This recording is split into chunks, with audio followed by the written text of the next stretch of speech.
Welcome back to the Hollywood Makers, the podcast that cuts through the noise to track how media and entertainment are being torn apart, rebuilt, and reimagined from the ground up.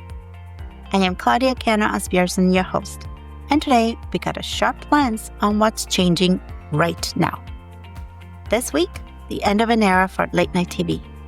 Netflix makes a full scene using generative AI and doesn't try to hide it.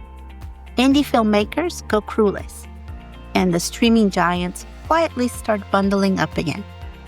If you want to know who's really shaping the future of storytelling, not just with cameras, but with code, stick around. Let's jump in.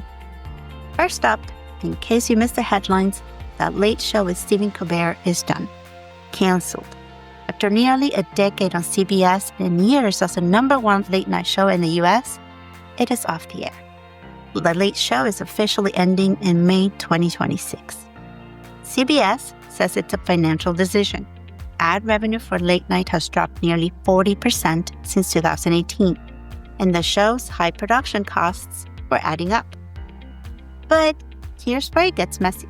The announcement came in just 3 days after Colbert publicly slammed CBS's parent company Paramount for cutting a $16 million settlement check to the president. Now the Writers Guild, Jon Stewart, and even Senator Elizabeth Warren are calling it out, asking if this was really about the money or if there's a deeper political play as Paramount pushes to merge with Skydance. Either way, Colbert's exit marks the end of an era, not just for late night, but for the whole style of political satire that shaped how a generation engaged with the news. And look, whether you're a Colbert fan or not, this isn't just about one show. It is about how legacy formats are collapsing in real time. So the question isn't why it ended. At this point, it is what fills the vacuum now. Okay, next, Netflix just made a move that could change everything about how visual stories get made. They admitted to using generative AI to create an entire visual sequence in The Internet, a sci-fi series that's been getting a lot of buzz. And we're not talking a little touch-up or background film. This was a major dramatic moment in the show, and it was built, rendered, and finalized using AI. No traditional VFX team, no green screen, just machine prompts, custom models, and a fast pipeline. And here's the wild part. They didn't promote it up front. It came out later. And fans were like, wait, was that an AI scene? Because most people didn't even notice. Netflix says it was 10 times faster and massively cheaper. So yeah, this isn't just a gimmick. It is a shot across the bow. If AI can do this now, what happens to visual effects teams? What happens to production budgets? And what happens to the jobs that make cinematic storytelling a human craft? Now let's go from big budget streamers to indie creators.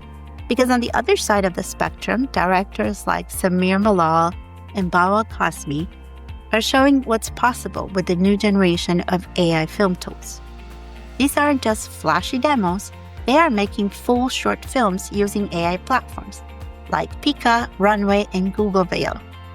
That means no actors, no cameras, no sets, just creator direction, prompting, and editing. In Mallal's film, Metanoia, everything from characters to environments was generated.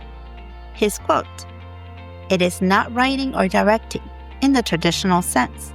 It is world building through intuition," end quotes. These aren't Hollywood blockbusters, but they are proving that narrative scale is becoming decoupled from production scale. It is the democratization of high-concept filmmaking. And if a solo creator can do in days what used to take the studios months, that's not just disruption, that's a paradigm shift. Let's talk about business moves. Streaming is consolidating again, but this time it is subtle. According to a new report from AlixPartners, major players like Disney+, Netflix, Max, and Peacock are quietly prepping what they call super bundles.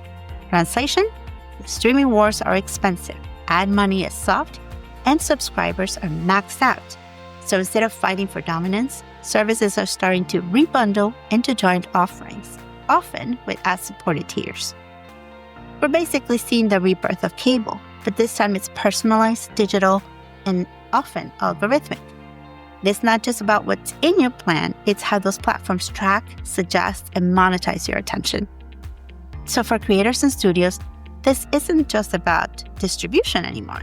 It's about navigating a bundled ecosystem where data is power and attention is currency. Well, so what do we take away from this week? Legacy formats like late night are fading. AI is literally rendering scenes and replacing crews. And the platforms that broke the system apart are slowly rebuilding it in new, smarter shapes. Bottom line, we are watching the tools of creation and control being rewritten in real time. Whether you're a storyteller, studio head, or just trying to keep up, this is the moment to pay attention. That's it for this week on the Hollywood Makers. If you like what you heard, drop a review, tell a friend, or just share what you're watching or making. I am Claudia Cano-Asbjornsen. See you next time. And we'll keep tracking what's real, what's next, and what matters in the world of media. And don't forget our Wants to Watch coming soon. Till next time.